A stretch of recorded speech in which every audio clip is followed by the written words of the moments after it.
Nos disponemos ahora a escuchar el relato de la pasión del Señor y de su muerte y sepultura. Tengamos una actitud de fe ante la palabra del Señor. Tengamos una actitud de contemplación. Pongamos nuestros sentidos al servicio de la palabra de Dios. Escuchemos con devoción y sobre todo comprendamos que todo lo que nos narra la pasión del Señor es por el amor que Dios nos tiene, que nos ha enviado a su Hijo Jesucristo, hecho hombre, para salvarnos, para liberarnos de nuestros pecados y de la muerte eterna que merecíamos por el pecado original y por nuestros pecados personales. Escuchemos con atención y con fe. Pasión de nuestro Señor Jesucristo según San Marcos. Gloria a ti, Señor Jesús. Faltaban 2 días para la fiesta de la Pascua y de los panes ácimos. Los sumos sacerdotes y los escribas andaban buscando el modo de arrestar a Jesús con engaño y darle muerte, pero decían: no durante las fiestas, podría amotinarse el pueblo. Estando Jesús en Betania, en casa de Simón el leproso, sentado a la mesa, llegó una mujer con un frasco de perfume muy caro, de nardo puro. Quebró el frasco y lo derramó en la cabeza de Jesús. Algunos comentaban indignados: ¿A qué viene este derroche de perfume? Se podía haber vendido por más de 300 denarios para dárselo a los pobres. Y regañaban a la mujer, pero Jesús replicó: Déjenla, ¿por qué la molestan? Lo que ha hecho conmigo está bien, porque a los pobres los tienen siempre con ustedes y pueden socorrerlos cuando quieran, pero a mí no me tienen siempre. Ella ha hecho lo que podía. Se ha adelantado a embalsamar mi cuerpo para la sepultura. Les aseguro que en cualquier parte del mundo donde se proclame el Evangelio, se recordará también lo que ha hecho esta mujer. Judas Iscariote, uno de los 12, se presentó a los sumos sacerdotes para entregarles a Jesús. Al oírlo, se alegraron y le prometieron dinero. Él andaba buscando ocasión propicia para entregarlo. El primer día de los ácimos, cuando se sacrificaba el Cordero Pascual, le dijeron a Jesús sus discípulos: ¿Dónde quieres que vayamos a prepararte la cena de Pascua? Él envió a 2 discípulos diciéndoles: Vayan a la ciudad, encontrarán un hombre que lleva un cántaro de agua, síganlo y en la casa en que entre díganle al dueño: el maestro pregunta, ¿dónde está la habitación en que voy a comer la Pascua con mis discípulos? Él les mostrará en el piso de arriba una sala grande y bien alfombrada. Prepárennos allí la cena. Los discípulos se marcharon, llegaron a la ciudad, encontraron lo que les había dicho y prepararon la cena de Pascua. Al atardecer fue él con los 12. Mientras estaban a la mesa comiendo, dijo Jesús: Les aseguro que uno de ustedes me va a entregar, uno que está comiendo conmigo. Ellos, consternados, empezaron a preguntarle uno tras otro. ¿Seré yo? Respondió: Uno de los 12, el que está mojando en la misma fuente que yo. El Hijo del Hombre se va como está escrito de él, pero ay del que va a entregar al Hijo del Hombre, más le valdría no haber nacido. Mientras comían, Jesús tomó un pan, pronunció la bendición, lo partió y se lo dio diciendo: Tomen, esto es mi cuerpo. Y tomando en sus manos una copa, pronunció la acción de gracias, se la dio y todos bebieron. Y les dijo: Esta es mi sangre, sangre de la alianza derramada por todos. Les aseguro que no volveré a beber del fruto de la vid hasta el día en que beba el vino nuevo en el reino de Dios. Después de cantar el salmo, salieron para el monte de los olivos. Jesús les dijo: Todos ustedes se van a escandalizar, como está escrito: heriré al pastor y se dispersarán las ovejas. Pero cuando resucite, iré antes que ustedes a Galilea. Pedro replicó. Aunque todos te abandonen, yo no. Jesús le contestó: Te aseguro que tú hoy, esta noche, antes que el gallo cante 2 veces, me habrás negado 3. Pero él insistía. Aunque tenga que morir contigo, no te negaré. Y los demás decían lo mismo. Fueron a un huerto que llaman Getsemaní, y dijo a sus discípulos: Siéntense aquí mientras voy a orar. Se llevó a Pedro, a Santiago y a Juan. Empezó a sentir terror y angustia, y les dijo: Me muero de tristeza, quédense aquí velando. Y, adelantándose un poco, se postró en tierra pidiendo que si era posible se alejase de él aquella hora, y dijo: Abba, Padre, tú lo puedes todo, aparta de mí este cáliz, pero no se haga lo que yo quiero, sino lo que tú quieres. Volvió y al encontrarlos dormidos dijo a Pedro: Simón, ¿duermes?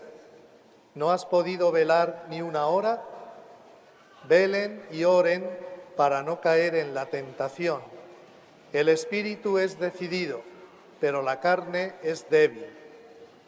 De nuevo se apartó y oraba repitiendo las mismas palabras. Volvió y los encontró otra vez dormidos, pues sus ojos se cerraban de sueño, y no sabían qué contestarle. Volvió por tercera vez y les dijo: ¿Todavía están dormidos y descansando? Basta ya, ha llegado la hora. Miren que el Hijo del Hombre va a ser entregado en manos de los pecadores. Levántense, vamos, ya está cerca el que me va a entregar. Todavía estaba hablando cuando se presentó Judas, uno de los 12, y con él gente con espadas y palos, mandada por los sumos sacerdotes, los escribas y los ancianos. El traidor les había dado una contraseña diciéndoles: Al que yo bese, ese es. Arréstenlo y llévenlo bien custodiado. Y en cuanto llegó, se acercó y le dijo: Maestro. Y lo besó. Ellos le echaron mano y lo arrestaron, pero uno de los presentes, desenvainando la espada de un golpe, le cortó la oreja al criado del sumo sacerdote. Jesús tomó la palabra y les dijo: ¿Han salido a prenderme con espadas y palos como a un bandido? A diario estaba con ustedes enseñando en el templo y no me detuvieron, pero es necesario que se cumplan las Escrituras. Y todos lo abandonaron y huyeron.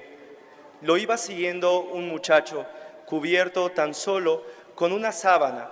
Lo detuvieron, pero él, soltando la sábana, se escapó desnudo.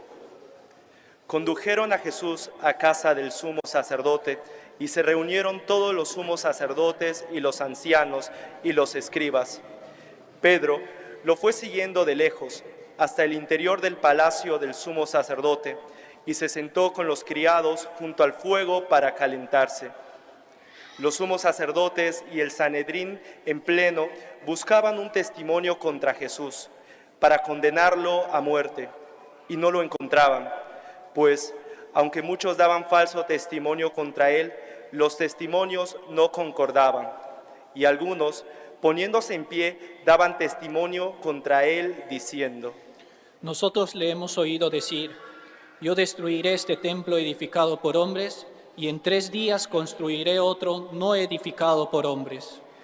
Pero ni en esto concordaban los testimonios. El sumo sacerdote se puso en pie en medio e interrogó a Jesús: ¿No tienes nada que responder? ¿Qué son estos cargos que se levantan contra ti? Pero él callaba, sin dar respuesta. El sumo sacerdote lo interrogó de nuevo, preguntándole: ¿Eres tú el Mesías, el Hijo de Dios bendito? Jesús contestó: Sí, lo soy, y verán que el Hijo del Hombre está sentado a la derecha del Todopoderoso y que viene entre las nubes del cielo.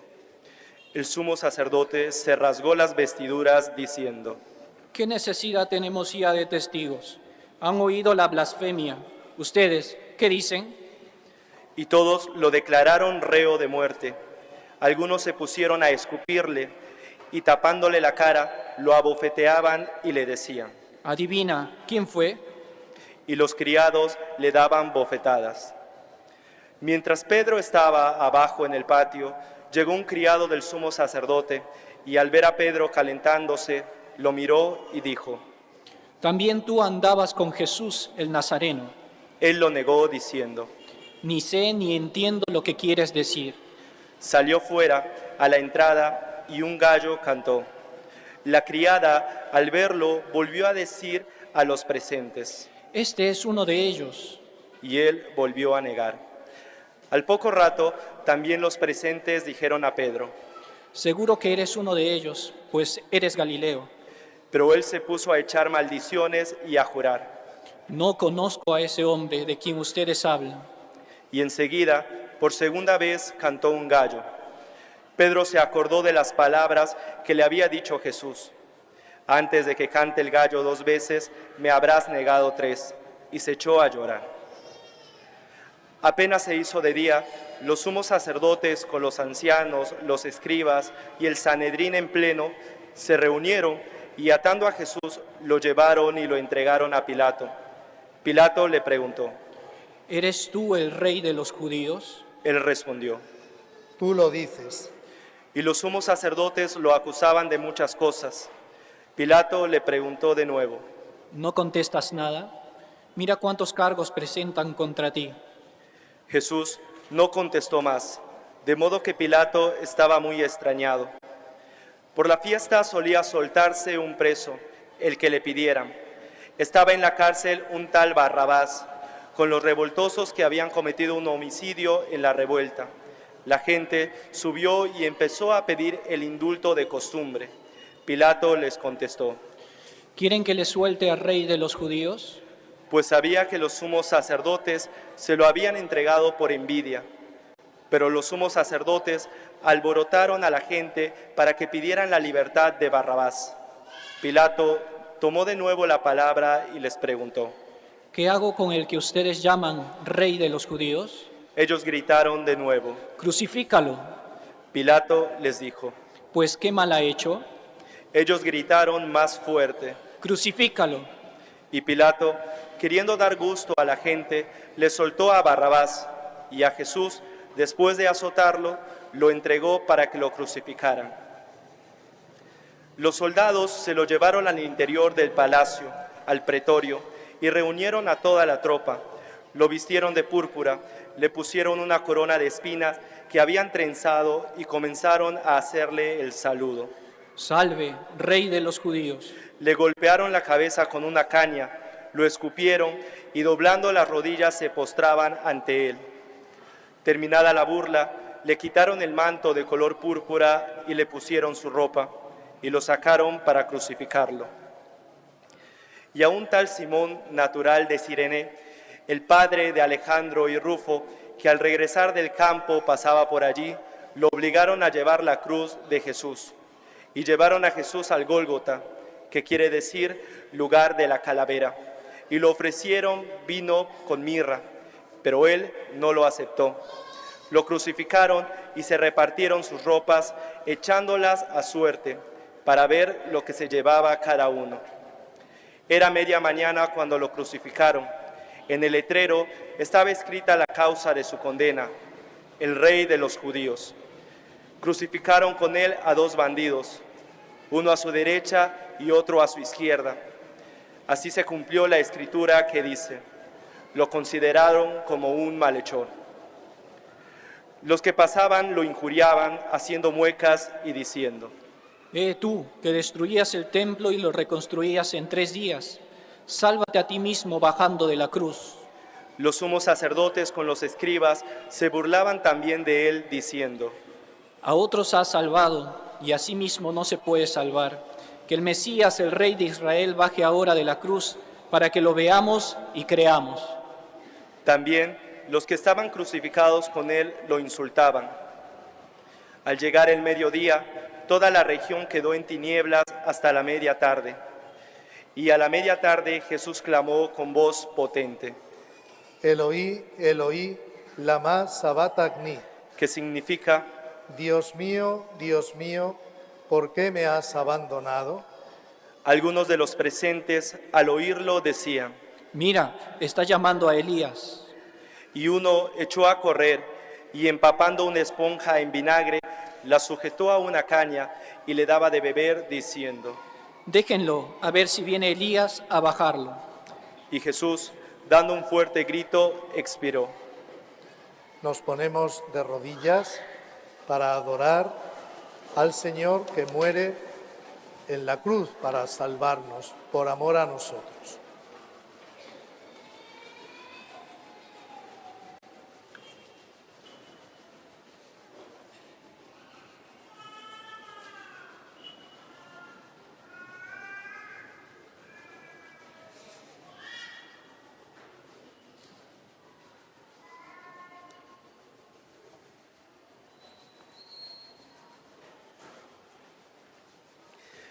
El velo del templo se rasgó en dos, de arriba a abajo.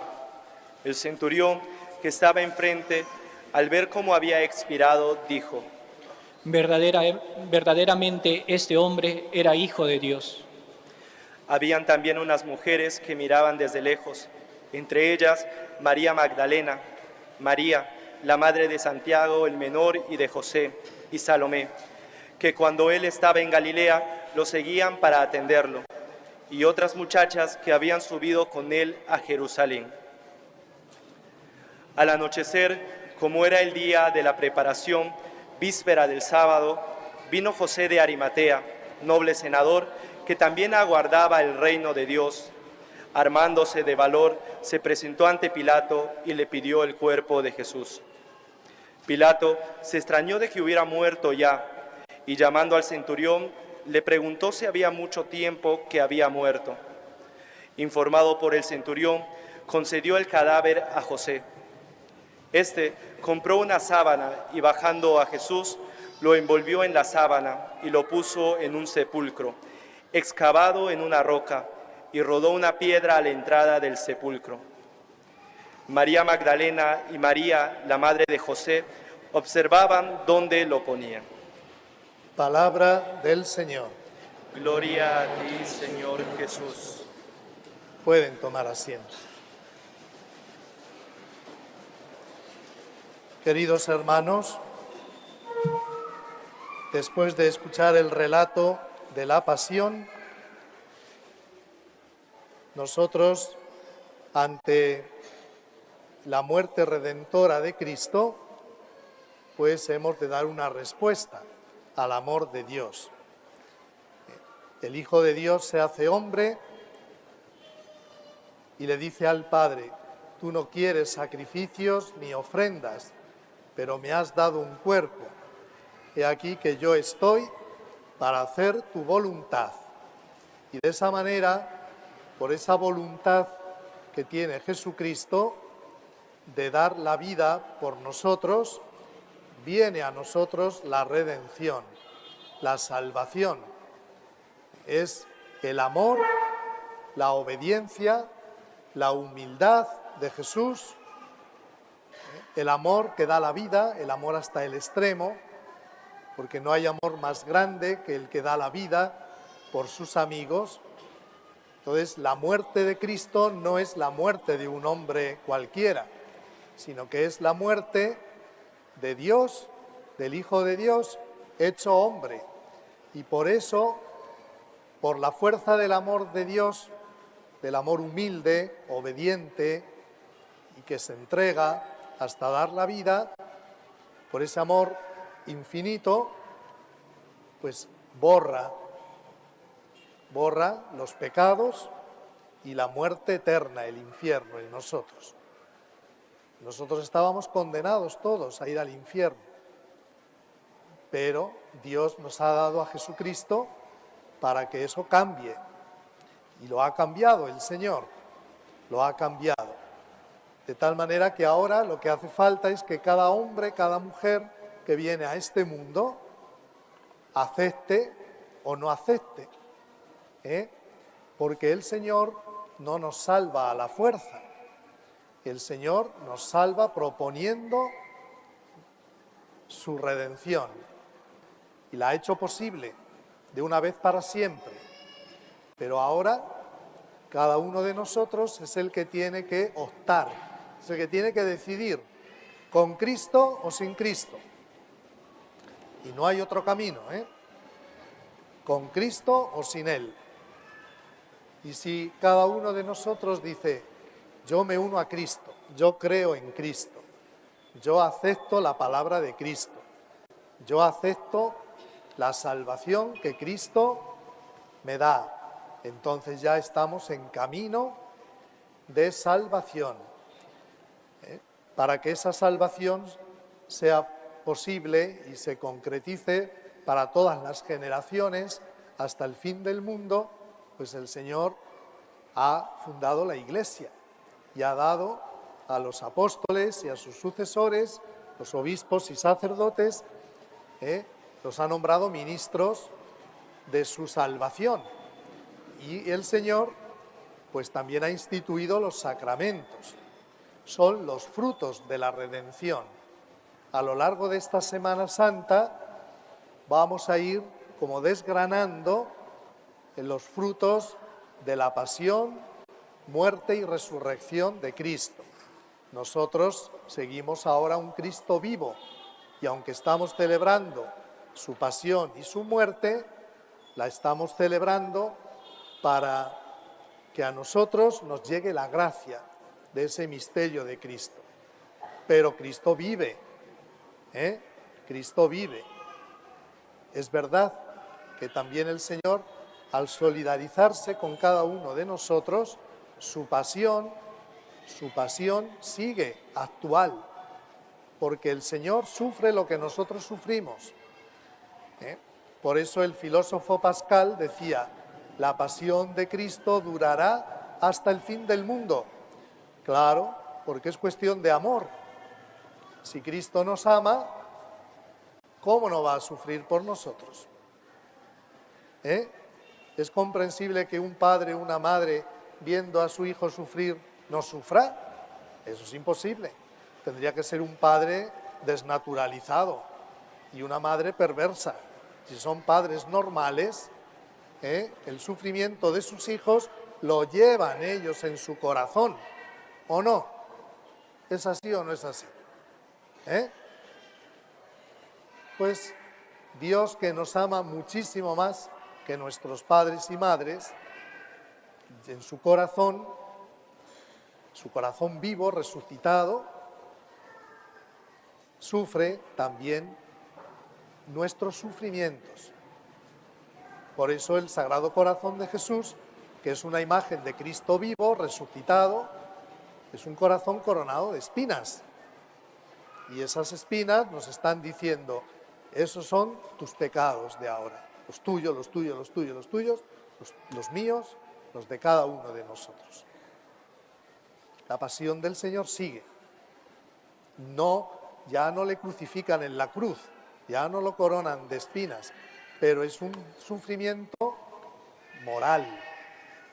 Igual que el papá sufre en su alma el cáncer de su hijo. Él no tiene cáncer, pero lo sufre en su corazón. Pongo este ejemplo para que nos demos cuenta cómo nuestro Señor sufre nuestros pecados, sufre por nuestras maldades y sufre también al vernos sufrir a nosotros porque nos ama. No hay amor más grande que el que da la vida por sus amigos. Eso tenemos que tenerlo muy presente, porque podemos pensar que esto de la pasión y de la muerte del Señor es cosa del pasado y no tiene nada que ver conmigo. No. Es que nosotros somos los causantes de la pasión y de la muerte de Cristo. Todos los pecadores de todas las generaciones del mundo, todos pusimos en Él nuestras manos criminales. Todos. No pensemos, uy, aquellos judíos qué malos eran, ¿no? Que mataron a Jesús. No, somos nosotros. Y como dice San Francisco de Asís, ahora no son los demonios los que crucifican a Cristo, eres tú con tus vicios y tus pecados. El que lo crucificas, lo coronas de espinas, lo azotas, te burlas de él, como hemos escuchado en el relato de la pasión. Por eso, al contemplar la pasión por amor del Señor, porque la muerte de Cristo tiene ese valor de salvarnos, porque es una muerte vivida en el amor, vivida en el amor. Es el amor el que nos redime. No es el sufrimiento en sí mismo, sino el sufrimiento y la muerte llevados por amor. Nosotros, la respuesta que tenemos que dar al Señor, pues es de pedirle perdón, claro. Pedirle perdón por nuestros pecados. Para eso el Señor nos ha dado el sacramento del perdón, para que cuando nos damos cuenta que tenemos pecados graves, vayamos al sacramento para que Cristo, a través del ministro, del sacerdote, nos perdone. Ahora mismo hay 3 sacerdotes confesando, hay que aprovechar para la confesión.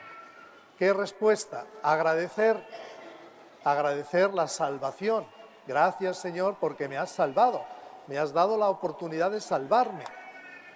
Yo estaba ahogándome en el río de mis pecados, de mis maldades, de vivir sin ti, de vivir sin Dios, de vivir sin amar ni a Dios ni a nadie. Y tú te has lanzado al río y me has dicho, si quieres te salvas, aquí estoy yo. ¿Qué tengo que hacer yo, que me estoy ahogando en el río? Agarrarme a Cristo para que Él me saque. Ahora, si soy tan sonso que digo, no, pues me hundo en el río y me ahogo. Y luego protestaré diciendo, ¿y qué ha hecho Dios por mí? Pues lo ha hecho todo. Lo que pasa es que somos a veces tan ciegos que no vemos lo que Dios hace por nosotros, porque nos falta fe. Nos falta fe. Dios lo ha hecho todo. Nos ha dado a su Hijo. ¿Qué más puede hacer? Nos ha dado lo más querido, el Padre, que es a su Hijo, Jesucristo. Nos lo ha entregado para nuestra salvación, siendo Él inocente, para que nosotros, hijos adoptivos suyos, podamos vivir eternamente en el cielo. Eso es lo que celebramos. Y lo vamos a hacer durante esta semana.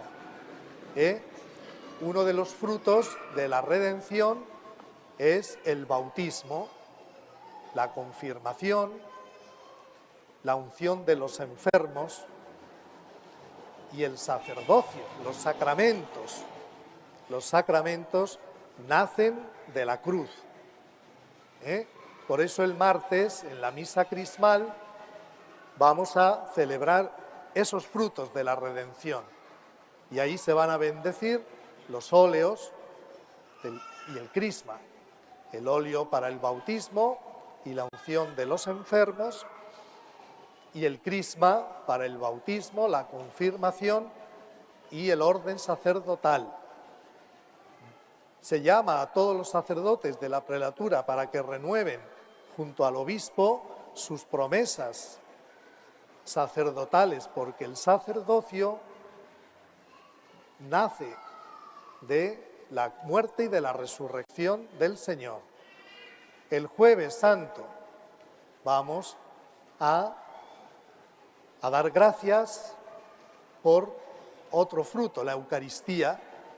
La Eucaristía nace en la última cena, que es Cristo mismo, que es celebrar cada día el misterio de la muerte y de la resurrección del Señor en la Santa Misa.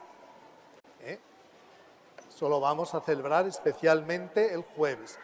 El viernes nos vamos a fijar en la muerte del Señor. Y por eso ese día en los oficios pues vamos a venerar la Santa Cruz. Por tu cruz y tu resurrección nos has salvado, Señor. Y se le va a invitar a todos los que participen a que se acerquen a la imagen de Cristo crucificado y ahí pues lo besen o hagan un gesto de veneración.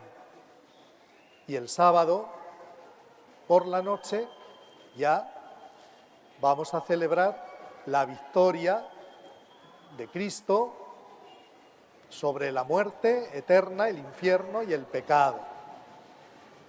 Porque el Señor resucita y resucitando vence a nuestros enemigos del alma. No tiene la última palabra la muerte, ni el sufrimiento, ni el pecado. La última palabra la tiene la resurrección y la vida. Y Cristo resucitado nos ofrece la posibilidad de vivir de un modo distinto, de vivir en la gracia de Dios, no de vivir en el pecado, sino de vivir en la gracia de Dios y luchando contra el pecado. O sea que lo que estamos celebrando tiene mucho que ver con nuestra vida, pero nosotros necesitamos fe para creerlo esto. Si uno no lo cree, pues es como nada, claro está. Muchos piensan que la Semana Santa es como un recuerdo de lo que le pasó a Jesús hace ya muchos siglos, pero no tiene nada que ver conmigo, yo no estaba allí. Eso es vivir la Semana Santa sin fe, simplemente como un hecho histórico, no más, pero sin fe. Pero la fe y la Iglesia que el Señor ha fundado nos da la posibilidad de actualizar, de traer aquí ahora para nosotros la gracia, los beneficios, las bendiciones, los frutos de esa pasión, muerte y resurrección de Cristo para nosotros que vivimos, antes para otras generaciones y después cuando nosotros nos muramos, pues lo seguirán celebrando los cristianos que haya en el siglo XXII. Así es, hasta el fin del mundo. Pues agradezcamos al Señor y que esta Semana Santa la vivamos como días santos. Cuida, primero prepárate tú, cada uno de nosotros se tiene que preparar, orando, si hace falta confesar, confesando los pecados, haciendo algún acto de penitencia, de ayuno, alguna obra de caridad hacia los más necesitados. Prepara tu familia, prepara tu casa, tu hogar, que tu hogar ayude a ti y a tus hijos a vivir estos días de una manera especial y participa en los actos religiosos con toda la comunidad cristiana como hoy en este día.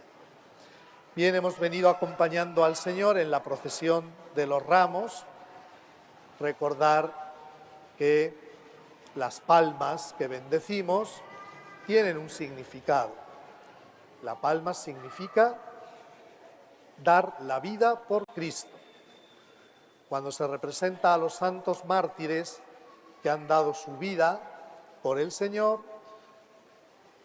se les representa con una palma en las manos. La palma es un signo del testimonio que yo quiero dar como cristiano. La palabra mártir significa testigo. Tú llevas tu palma en tus manos, quieres dar buen testimonio de Cristo, pues pórtate bien como cristiano, habla bien, piensa bien, actúa bien, para que esa palma tenga sentido en nuestras manos. Y luego, en muchos lugares, además de las palmas, también se bendicen otros ramos, ¿no? Ramas de otros árboles, que significan la paz, sobre todo los ramos de olivo. Aquí no tenemos olivos, ¿no? En donde hay olivos, el olivo es el signo de la paz. Cristo entra en Jerusalén como rey pacífico y humilde, y viene a Jerusalén a dar su vida por nosotros. Hemos llegado, y muchos han llegado hoy, se ha encontrado la catedral cerrada, ¿verdad? Y cuando hemos llegado los que veníamos en procesión, pues Yo he cogido el báculo y he llamado 3 veces a la puerta. Se han abierto las puertas. Ese gesto, ¿qué significa? Que tú y yo tenemos que abrir la puerta de nuestra vida al Señor para que entre. Porque si no, el Señor no entra. El Señor respeta mucho nuestra libertad y nuestra decisión. Y el Señor no va a entrar en tu vida si tú no lo dejas. Es así. Por eso Jesús dice, el que quiera ser discípulo mío, el que quiera. Pero de repente hay gente que no quiere. Bueno, pues su decisión. La puerta significa que tú abres tu corazón al Señor para que entre en tu vida. Y Jesús nos dice en el Evangelio, yo soy la puerta por donde entran las ovejas. La puerta también significa que si queremos vivir con Cristo hay que entrar por Cristo. Hay que llegar a Dios por Cristo. A Dios no se llega de otra forma, sino solo por Cristo. Porque Cristo es el camino que nos lleva a Dios, la puerta del reino de los cielos. Cuando llevemos a casa estas palmas bendecidas, ponlas en un lugar donde les recuerde pues, que queremos ser cristianos y dar buen testimonio del Señor. Nada más. Ahora pidámosle al Señor, al recitar el credo, que aumente nuestra fe. Nos ponemos en pie. Creo en Dios Padre Todopoderoso, Creador del cielo y de la tierra. Creo en Jesucristo, su único Hijo, nuestro Señor, que fue concebido por obra y gracia del Espíritu Santo. Nació de Santa María Virgen, padeció bajo el poder de Poncio Pilato, fue crucificado, muerto, sepultado, descendió a los infiernos, al tercer día resucitó de entre los muertos, subió al cielo y está sentado a la derecha de Dios Padre Todopoderoso. Desde allí ha de venir a juzgar a vivos y muertos. Creo en el Espíritu Santo, la Santa Iglesia Católica, la comunión de los santos, el perdón de los pecados, la resurrección de la carne y la vida eterna. Amén. Oremos a Dios nuestro Padre, que por nosotros entregó a su Hijo Jesús a la muerte y lo levantó sobre todo